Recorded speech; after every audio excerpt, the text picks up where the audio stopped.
So, ayan guys, magluluto tayo ng pansit canton para sa ating hapunan. Ngayon pa lang ako nakapag-decide kung anong aking kakainin.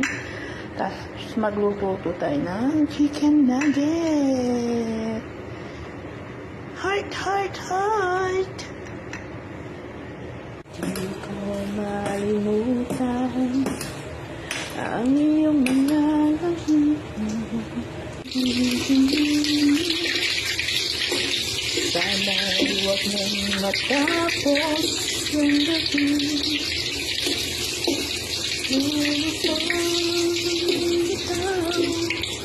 Ang nakalipas, di maaaring balik. Sino man ang siyang may-ari ng iyong puso.